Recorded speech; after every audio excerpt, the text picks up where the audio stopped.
Happy Wednesday, everybody. My name is Aaron Conant. I'm the co-founder, managing director here at BWG Connect, networking knowledge sharing group of thousands of brands. And we really love to do networking and knowledge sharing with some of the smartest people out there that are doing some of the most impressive things in the digital network. And so as we kick off this one, just a couple housekeeping items. If you have any questions along the way, don't hesitate to drop them in the chat there, and we'll try to answer as many as we can. You can always email me, Aaron, AARON at bwgconnect.com, and we'll field questions that way. If you have questions that pop up, after the call today, tomorrow, next week, never hesitate to reach out. I spend the majority of my time actually talking with brands and just helping them out with, hey, what's going on across the digital landscape, newest trends, strategies, pain points, and just help a lot of people out with service provider selection as well. So we've got over 8,000 brands in the network that kind of give their feedback. So more than happy to connect with anybody on that front. The other thing is we're starting this with 3 to 4 minutes past the start time. We're going to try to wrap up 3 to 4 minutes early as well. Unless we've got a great group of questions that we just need to get to. In that case, we might go a little bit past, but we're going to try to end a little bit early to make sure you get on to your next meeting without being late. And with that, let's jump in. I mean, a lot of times you need to, I explain the topic, but I think everybody understands why we're having this topic here. So Nicole, you guys are great friends, partners, supporters of the network. Thanks for jumping on here.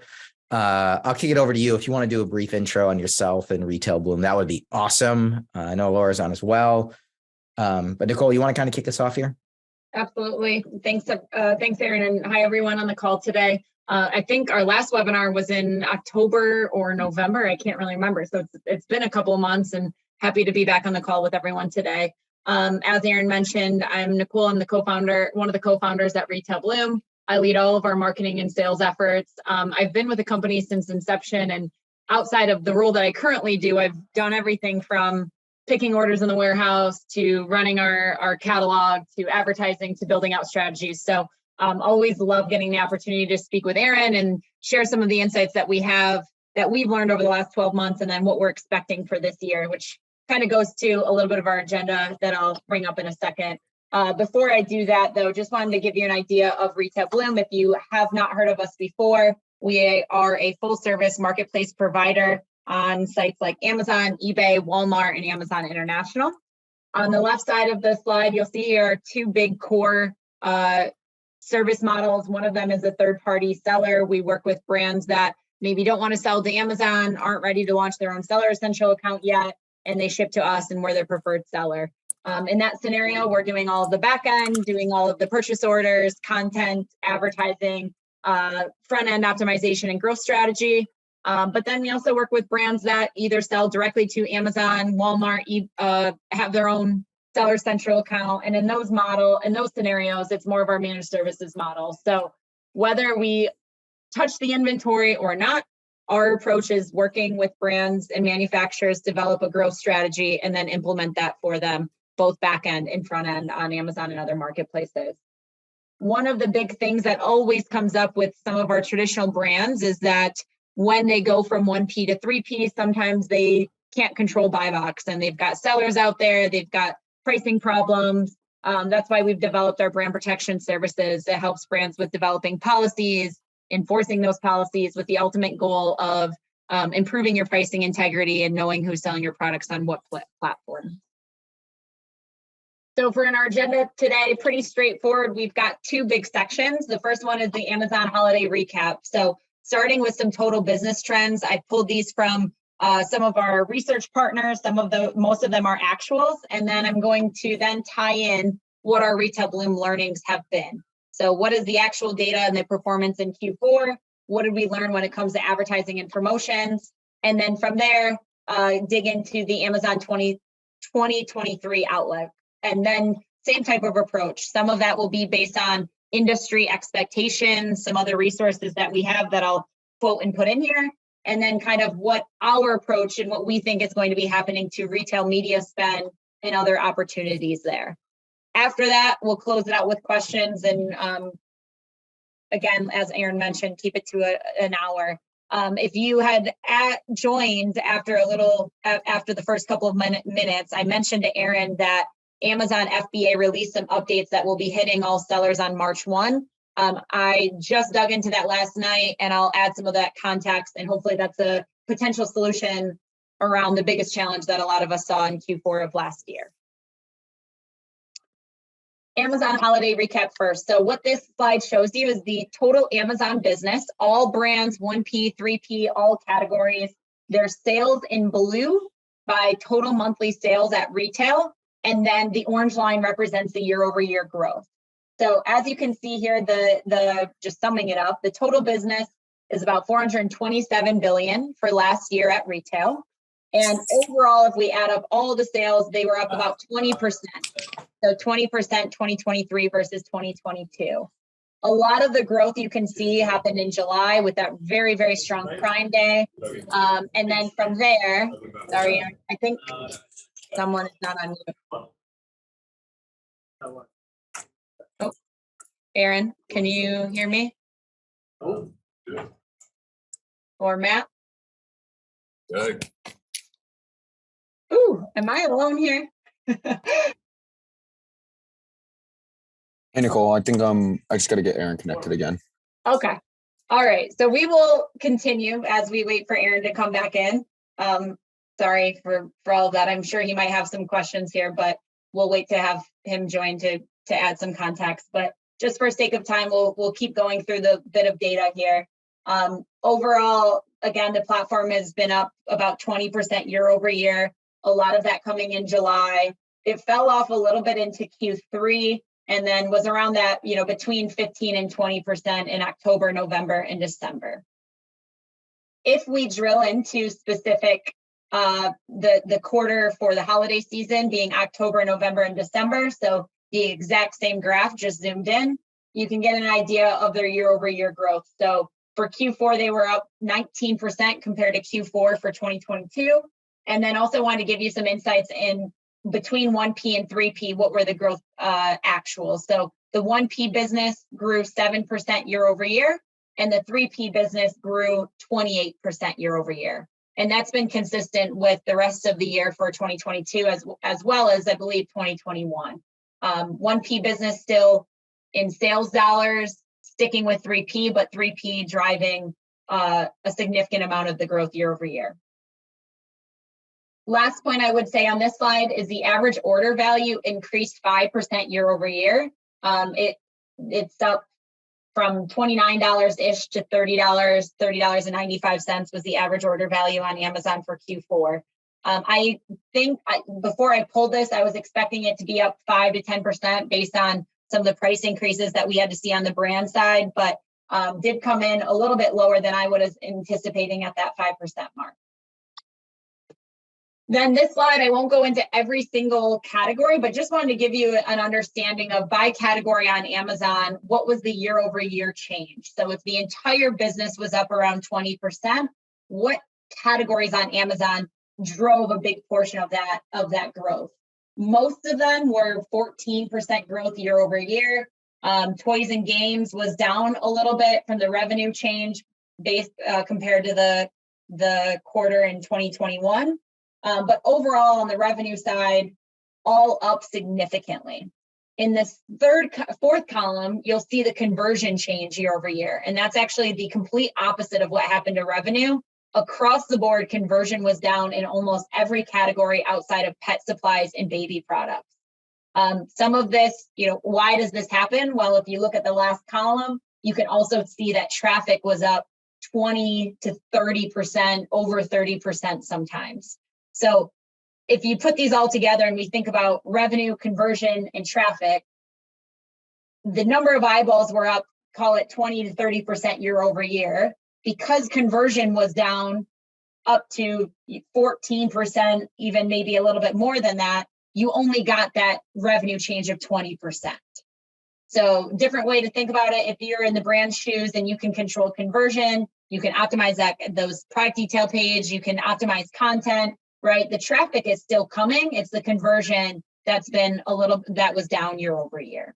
So really quick, Nicole, I'm back here. Do you think that people were just looking for deals? I mean, that's what I see when I'm looking here, because when I talking to brands on the direct to consumer side, traffic was down, but conversion was staying the same. In this case, it's like people were going to Amazon, they had money to spend, but knowing that it was going to be a bigger year of discounts, they might have been bouncing around a little bit more, looking for a better deal. Yes, I think that's a piece of it. And I actually have some data on how our promotions worked this year, and they outperformed every other year, which would further back up that assumption that Amazon was more of a promotional play. But I also would say that conversion is impacted by your inventory position, whether it's Prime, are they going to get it in 2 days, right? So all of that impacted this. I also think another reason why the page views are up is because advertising and ad spend is also up. And that traffic isn't coming not only on Amazon as it usually comes from, but it's also coming from off Amazon sources and driving to Amazon as DSP, as sponsored display ads become more popular. Awesome. Love it. Cool. All right, and here's some Q4 advertising data from our partners at PackView. Just gives you an idea of quarter over quarter, year over year change, comparing 2022 versus 2021 for the sponsored product ads. The primary, or still the number one ad unit on Amazon. Click-through rate was down 8% year over year. Cost per click was down 14% year over year, and conversion was down. So we already talked about conversion a little bit, but on the cost per click side and click-through rate, again, just some assumptions here, but there are more ad units, right? And in those new ad units, people can get much more creative with the way that they're advertising. We can do videos much better now. We can do banner ads. We can update those. Sponsored product ads are still the very basic in search, right? It's just a thumbnail picture and you expect them to click on it. So not surprised to see any of these by any means. I also think that the cost per click, and this is part of our expectations for 2023, as brands pull back and concentrate on profitability, huge opportunity to take advantage of advertising on Amazon with lower cost per click. But in addition to that, the more ad units they have available, the more advertisers can spread out their budget, and then the cost per click will go down as well. ROAS, just as a last plus here, was up a little bit, not too much. But this is starting to steady out. If we look at this over 2019, 2020, 2021, you'd see significant changes when it comes to advertising, and it's starting to normalize a bit more. Sponsored brand side, the second advertising unit that you can use on Amazon, click-through rate was up 1.9%. Again, this is another one where you're actually able to add more creative, so no surprise there. Cost per click down a little bit, conversion down significantly. I would maybe assume that this one is because our Amazon store pages aren't always updated. So as you stock out a product, you may still be running a sponsored brand ad. So you're paying for the ad to go to the store, to not have traffic, and then that could lead to a lower, or to not have stock, and that would lead to a lower conversion. ROAS basically flat year over year. So some key takeaways, just summarizing the PPC side. Cost per clicks were relatively flat. Ad revenue and ROAS were both up 20% year over year.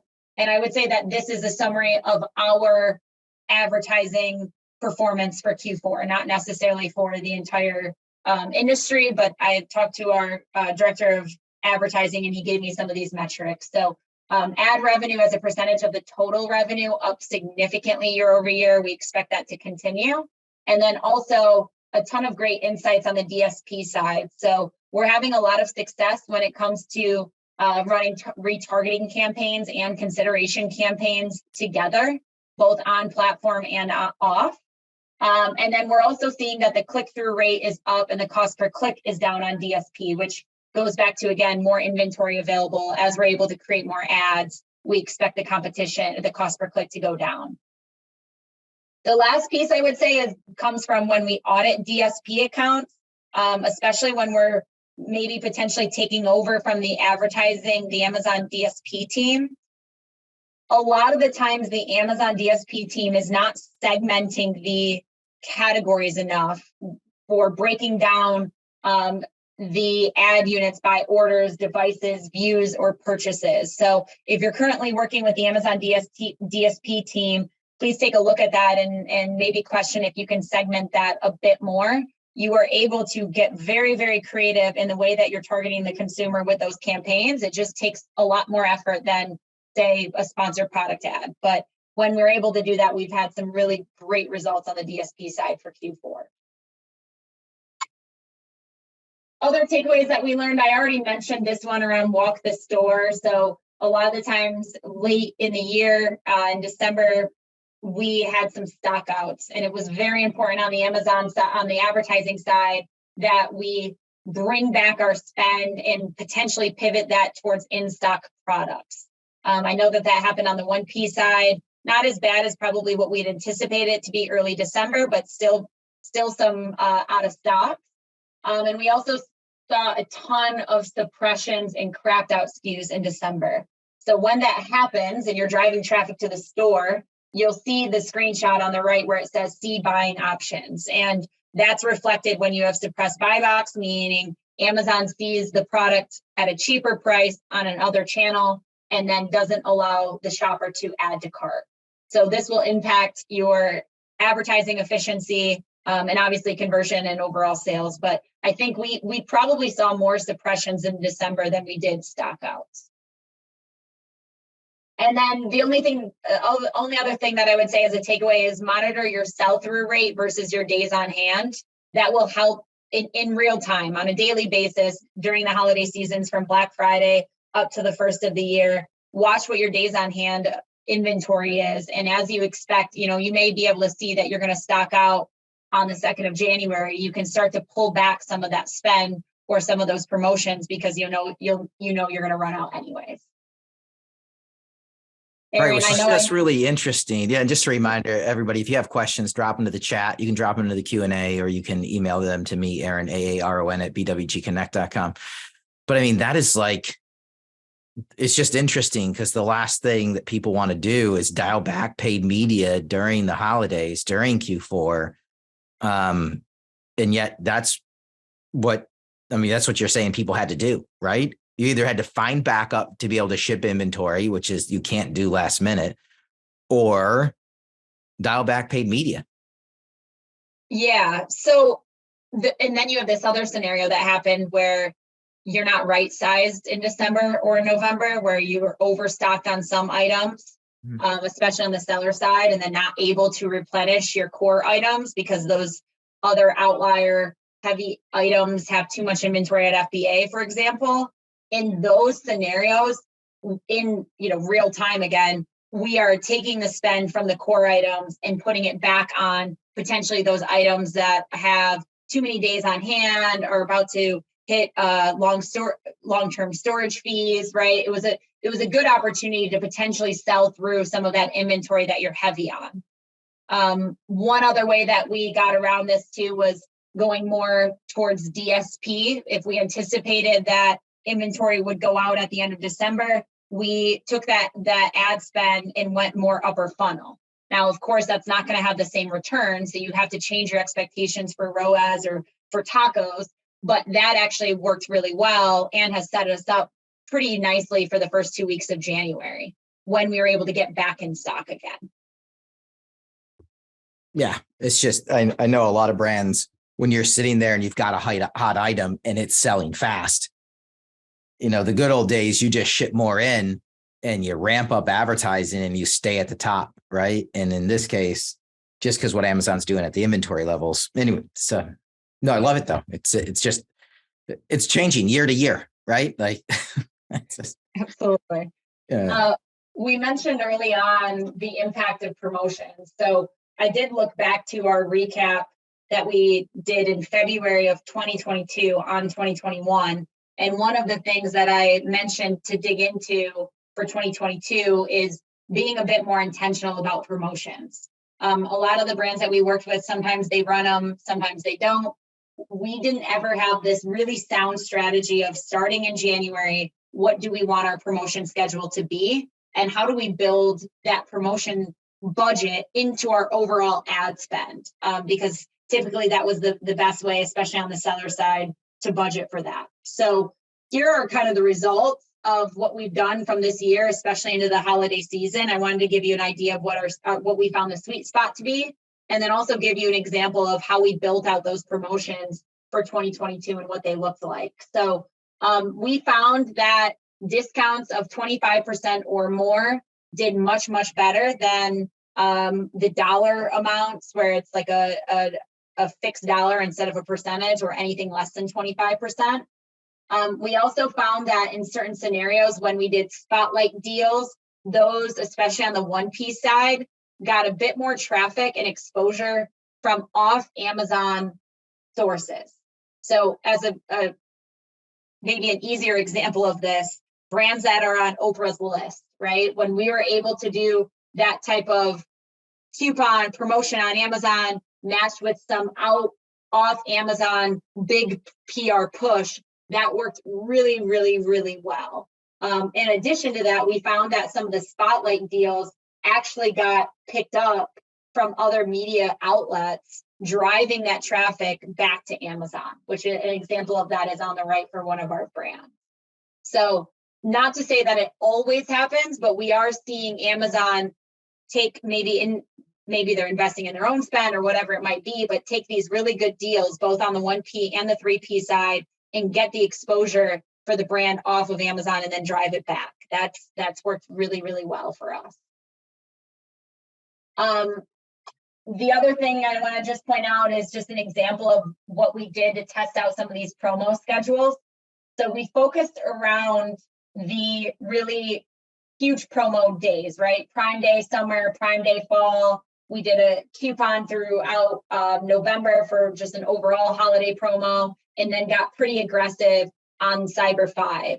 On the right side, I just give you an idea of the sales year over year from the same periods of the prior year. So for example, in July for Prime Day in summer of 2022, we did a spotlight deal at 30%, a similar coupon, but not spotlight for the prior year. And we were up 245% year over year. So Prime Day in July was great.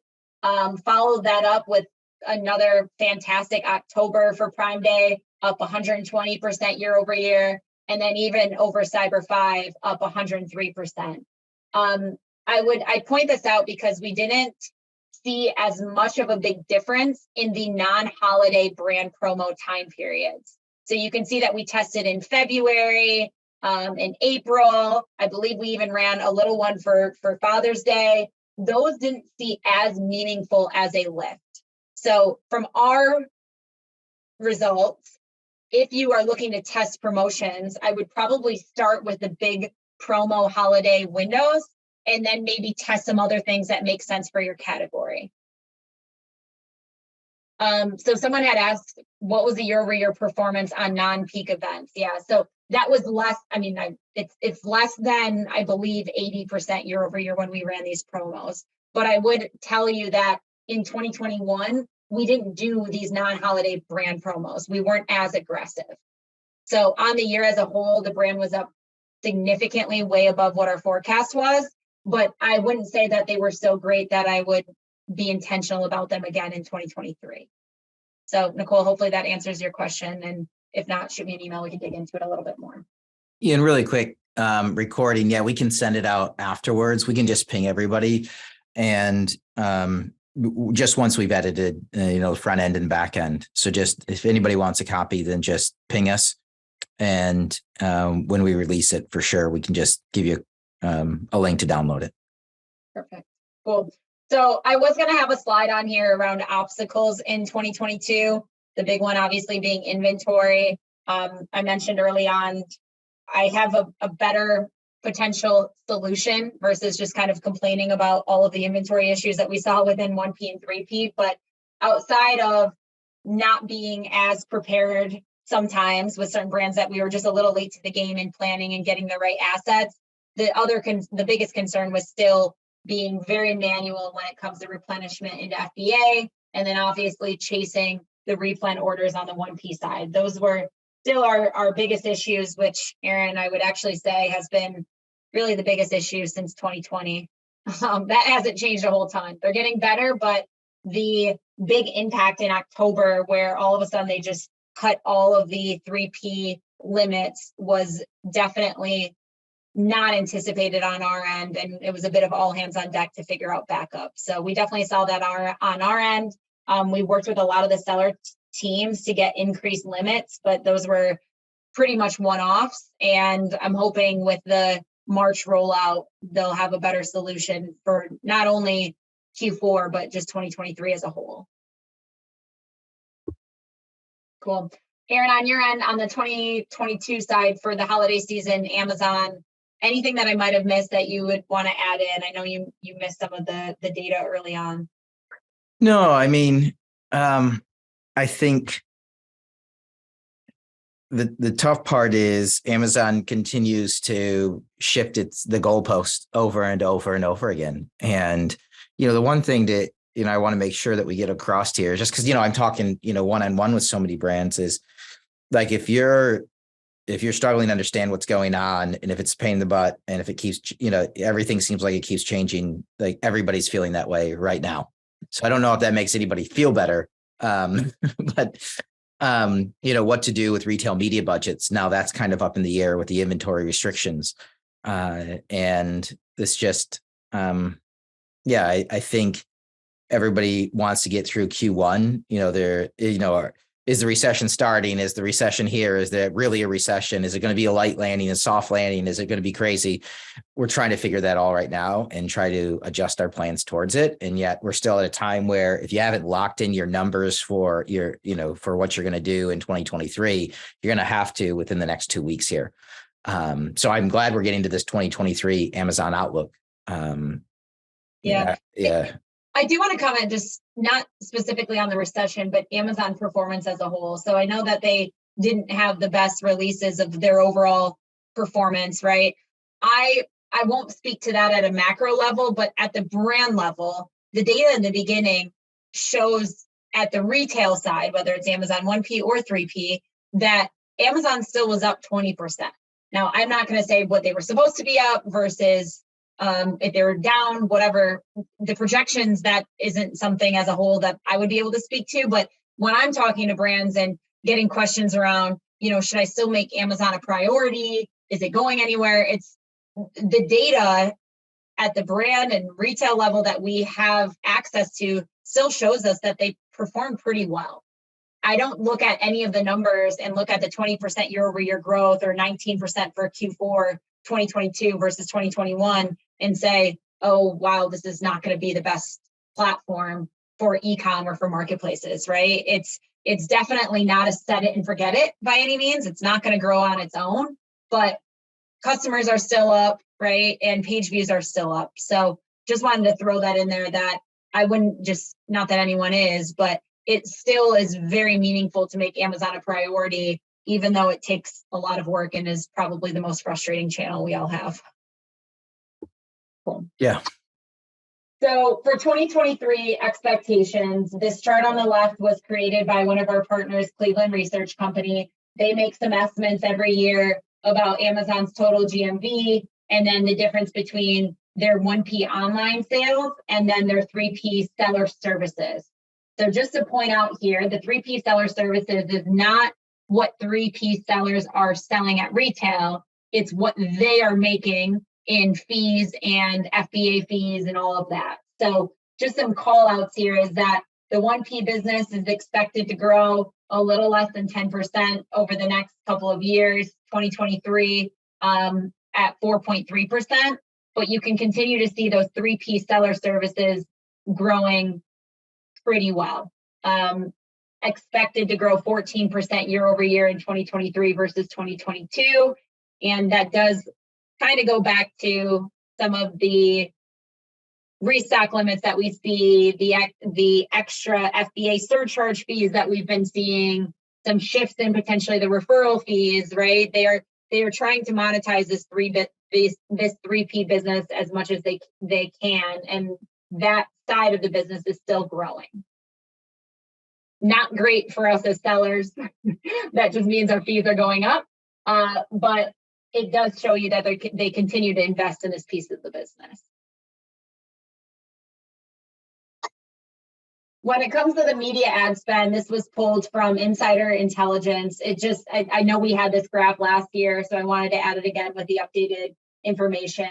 Blue line shows you the percentage of media spend that is going to digital ads, and then the red represents the change. So from 2022 to 2023, the ad spend is expected to grow about 25%. This is an increased need for omni-channel reports and insights, meaning that as people continue to invest in digital ad spend, they want to understand where those ad dollars are going and what is the ROI. So for example, when I do DSP, when I do Google PPC, when I do Amazon advertising, how does it all work and what is the ROI from a omni-channel perspective? So we expect the need for those insights that we have within Retail Bloom to continue to grow, because you're only going to have so many dollars. If the more data that we can show you to show you the impact of the return on those dollars, the better decisions we can make on where to spend it. The other thing I would say is that on ad spend, yes, there's more dollars, but we also want to make sure that we're spending those profitably. You're going to see, I think, where especially as the 3P fees go up, as the 1P fees go up, every dollar, we need to be very specific about what the intent of that is. And our brand awareness has certain targets, and then our conversion intention have certain targets. So we'll see those shift around as well. Here is the 3P Seller Central inventory update. So we'll have to take a little bit of time here.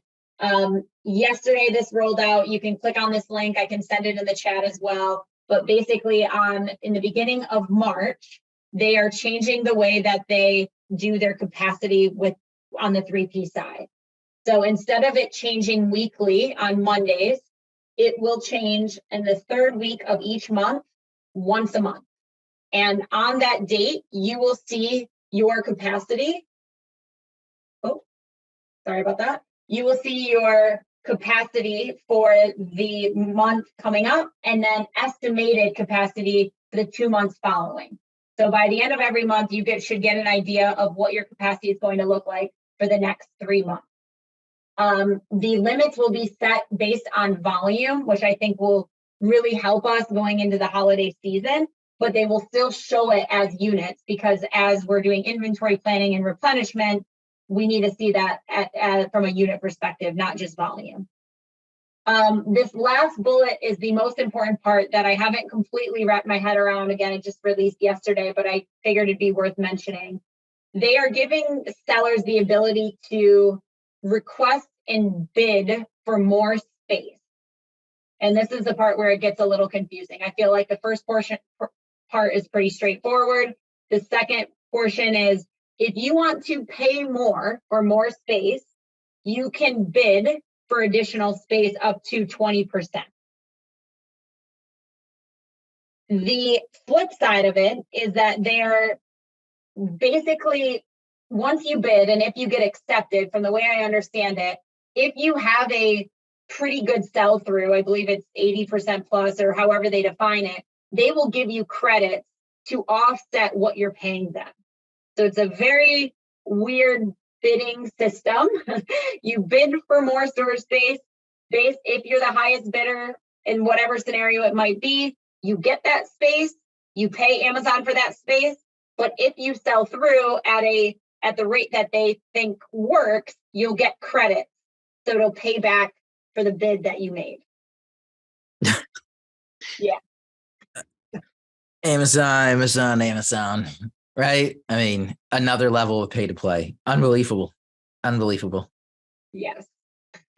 I figured you'd like that. I know you're hearing this for probably the first time, but we will have a blog on this in probably a couple of weeks, but that's the best way I can understand the news that came out on the seller side. So yeah, we'll I mean, I know we're going to record a podcast. Maybe we do some of that on the episode as well. I mean, they could offset reservation. I love the wording. It's Amazon. Interesting. That's all I can say. It's super interesting. It'd be really interesting, I would say 3 to 4 months from now, to follow up with a couple brands. I mean, with 8,000 or so on the network, I'm sure we're going to have some who try it out. I think there's also going to be a bunch of people who just say, no way, not worth it. So it'll be interesting. More to come. Yes. So I really like the first couple of bullets, though. I really love that they're switching the capacity to updating it once a month. I love that they're giving us an idea of what it would look like for 90 days in advance. That's a huge step in the right direction for our inventory team. I know that they'll probably love that. As it relates to the bidding system, more to come, I guess. Yeah. Well, we don't have any other choice. We will figure it out and figure out how to optimize it for our brands, for our own seller accounts, and be happy to share those insights when we have them. So yeah, it'll be interesting. Is it an ASIN by ASIN basis, or is it a brand by brand? It's volume. So it's for the entire storefront. Okay. So it's based on your total sales trends, and then you can split that up. From what I am reading, you can split that up however you'd like. All right. It's going to be a fun conversation, 4 to 6 months from now. So some other expectations that we have for this year. I mentioned this in a little bit of the results from Q4. We really do feel that high tides rise all ships. The more that we are able to build in off Amazon traffic to Amazon, maybe do some retargeting from Amazon to the B2C side, they don't have to compete anymore. We're seeing it work really, really well. So that's something that we'll continue to focus on as it relates to our own advertising efforts and how to bring those together in the right way.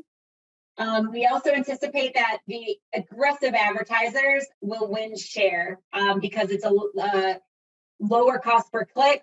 We see some brands that may pull out. Those that remain will probably see lower cost per clicks and hopefully better conversion rates if we can get the other inventory pieces in the right spot. The other thing is that we will continue to see ad revenue as a percentage of total revenue continue to increase. This is happening every month for us. I think when we first started, maybe 5% of our total revenue came from ad revenue. For Q4, a lot of our brands were seeing 50 to 60% of their revenue come from ad revenue. Very much another, repeating what you said, Aaron, it's becoming a pay to play for sure. Our organic efforts are not seeing the same type of results as they have in the past. Yeah, and really quick, just going back to the last, slide here, because I see Harlan put in a question. How do these limit changes relate to 1P? Have you seen any adjustments on the 1P side? I mean, outside of the overall number seems to be around, back in September, early October, Amazon was looking to carry about 0.6 months of inventory. So just over a couple weeks. Right. I don't know if you've seen any updates on the 1P side as we've crested. So there hasn't been any news releases related to storage limits or anything like that on the 1P side to directly answer the question. Anecdotally, what we've seen is that they're still pretty lean in January on the 1P orders. We've got that brand that I showed you about all the promotions that had a phenomenal year. I know they've been struggling on purchase orders, and it's all replenishment. The pre-booked orders are not as consistent or not as detailed as they had been in the past. So I haven't seen any huge news that would indicate that would get better in the next couple of weeks. I'm not sure. I mean, it could be happening right now for all I know, but I haven't gotten any feedback from our brands that it's significantly better than December. No. Okay. Awesome. Thanks. Okay. We also anticipate shifting some of our KPIs from our typical conversion ROAS to KPIs by funnel. So of course, on branded terms, on sponsored brand, sponsored product ads, we'll still have tacos, but we also want to be focusing on KPIs as we create ad campaigns that go more upper funnel. So things that we will probably be adding on our end, we already have a little bit with our brands already. Total cost to acquire a new customer. How long does it take? How much do we have to spend? How many touches do we have to have with the customer before they purchase?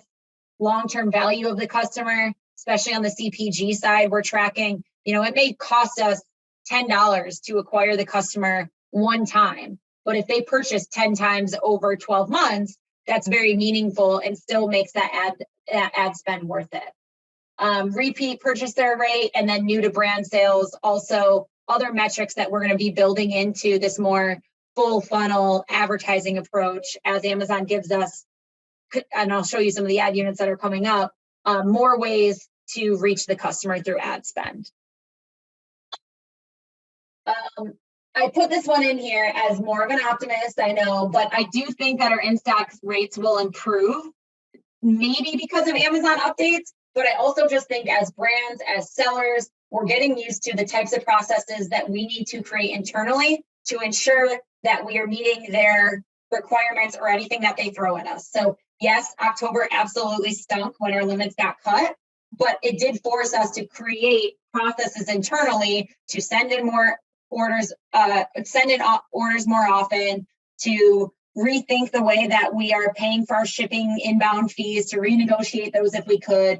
So I just see that overall brands and third-party sellers will get more sophisticated because we don't have any other choice, right? We have to develop the processes internally in order to be prime on the seller side for FBA, or on the seller side, you have to do FBA basically. There's only a couple of other backup plans. And I just think that as we get more comfortable with a little bit of the unknown or the things that they're throwing us, those rates will improve. I also think that the suppressions and lost buy box will continue to occur as Amazon, in the holiday season is putting an emphasis on potentially promotions. So we talked about how, the promotions over 25% worked really well. We also said that, suppressions happened a lot more if Walmart discounts and Amazon's still high. I think we'll continue to see that unless, brands get very aggressive with their MAP policies or e-com policies. So nothing new there. I just think that will continue to be a factor. The next couple of slides that I'm showing you are just some of the new ad units that have come out over the last, call it 90 days, that we've been testing and really have liked just from an engagement perspective, are still testing some of the results. So under what used to be very much like a sponsored brand campaign, you're now able to do a sponsored store spotlight video. So if you click on the product, it takes you to that product, but if you click on the banner, it can take you to any page on the Amazon store. We really like this one because if we get them to the store, typically we have a higher units per order, our conversion rate is better. It also gives us the ability to have the customer follow us and then retarget them down the line with maybe new styles that were coming out or new products. So that's one of them, one of the ad units. The next one is around sponsored display video. So these are popping up basically all over, under the fold, on mobile. These ads can show on and off Amazon. They appear on the product detail pages and within search results. And then you can target different products, categories, or audiences. So very cool way to maybe dip into some upper funnel without doing DSP. You very much have control over the cost per click. Just one thing to point out is that it does require a different video format than the sponsored brand videos.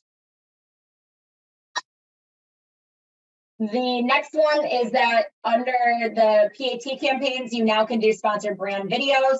So on the left, it's showing you an ad placement that's typically under an organic spot in the product detail, product comparison section. Again, another reason it's becoming a paid to play. So you used to have these similar products here, and those were organic. Those now are paid, or some of them are paid, and then you can add videos here. Another way that you can use this ad is by putting ads below similar brands on Amazon to the right? So this is a little bit below the fold. And then you can also compare similar items. So we can either compare items or we can compare brands. Both of these are below the fold on the desktop version. Some extended, just some other examples of these sponsored brands on the PAT side. So highly related brands, you can now put in that follow button. So I'm focusing on the left corner of the screen here. Really cool. Again, if they follow you, they see your post, you can email them sometimes, you can retarget them, drive traffic to your store. You can also advertise in brands in this category. So those are examples on the right side. And then up above, you can just see what those ads look like as you scroll down. I believe that is actually right up on time, Aaron. That is about all I had. So I don't know if, Aaron, do you have any other questions on the ad unit? No, I mean, I have a couple of my own, but I just also, if people have questions, feel free to throw them in the chat or in the Q&A, and we're going to tackle them. What do you see? I agree completely with your slide around, balancing the whole retail media ecosystem that's out there. And, as people are trying to budget what that looks like, it's getting more and more complicated. What do you see? Is it still predominantly Amazon? I've seen a lot switch over to Google right now, and then they can play with the Google spend and whether to send it to Amazon or direct to consumer site. Would love to hear your thoughts on that. And then we have a question that comes in about Amazon. Yeah, so very complex question. I think it all depends, for brands that don't have a B2C site, obviously driving conversion on the site doesn't make sense, right? So that's just one scenario that might not be applicable. From the way that we are approaching it and how we want to approach it in 2023 is that look at how your current performance is on Amazon and on B2C, right?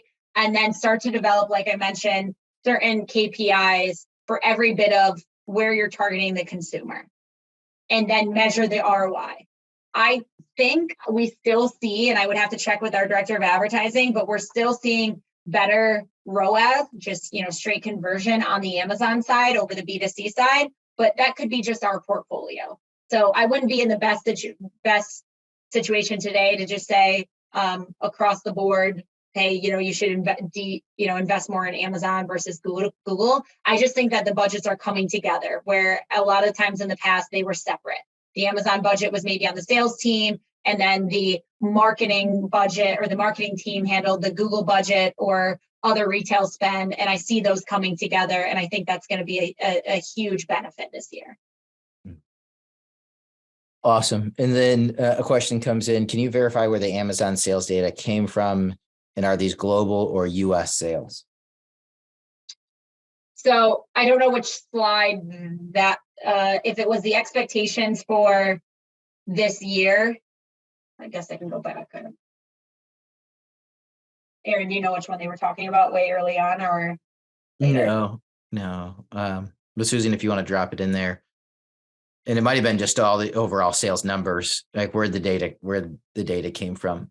I mean, it's probably brands you're working. I mean, is it just brands that you're working with because you have access to 1P and 3P as well as your own brands you're selling? Yep. So the first couple of slides around the performance for Amazon as a whole, that is for all brands, all 1P, 3P on Amazon.com. So we use a software company called SimilarWeb. They help us with all this market share data, and we've vetted it. It's within 95% accurate when I compared it all to our actuals. Awesome. Cool. Right here. I'm sorry, just had to pop off really quick. The media ad spend slide, was that all retail media ad spend, not just Amazon? Correct. Yep. All retail ad spend. And then the percentage of it was just for the digital. So it was just showing you as a percentage of all retail spend or all ad spend, the percentage that's going to go to digital efforts is increasing year over year. So then what are you kind of advising brands you have as a year over year growth number for 2023? Oh my goodness. That one's I know, right? So I mean, and it can probably be by category. I know it's category ad spend. Do they have inventory or not? Are they 1P? Are they 3P? But is it a range from 5 to 10, or is it a range from 10 to 30, or is it flat? So we're doing our forecasting for our brands right now. If we forecast anything under 20%, I'm speaking very broadly here. I know my client services team, if they hear this, they're going to want to punch me. But if anything less than 20% doesn't seem very meaningful for us. In general, if we look at all of our brands and average them together, Q4 for our portfolio grew over 40% year over year. But we also did a phenomenal job of investing in advertising and promotions and some of the more aggressive things that our brands were more open to than they have been in the past. So according to the overall trends, right, if you just look at Amazon as a whole, if you're growing less than 20%, there's a potential issue. That's what I would say. Okay. Any other cool new things that are popping up? And just, last minute here, if other people have questions, feel free to drop them in. Yeah, someone asked for some early buy with Prime data. We don't have it today, but it is coming. So I won't be able to share that. We're still pulling it together, but please expect to have keep an eye out for a blog coming up in the next couple of months around buy with Prime. And we're also speaking with a buy with Prime at Prosper this year in March in Vegas. Awesome. Yeah, that's going to be very, very interesting as a whole. How much people leverage it. I know you have to be on the 3P side right now. Are they going to expand it to 1P side? But no, super interesting. So, I don't have any other questions that have popped up here, and we're pretty much right at time. So again, Nicole, thanks so much for your time today. Thanks for being such great friends, partners, supporters of the network. Anybody who dialed in, if you want a follow-up connection, if you need help with Amazon, 1P, 3P, paid media, a 3P, third-party, like trusted resale partner, Nicole and the team at Retail Boom, they pretty much do it all. They're just leaders in this space as a whole. It's worth a follow-up conversation. Look for an email from me. I'd love to have a conversation with you as well.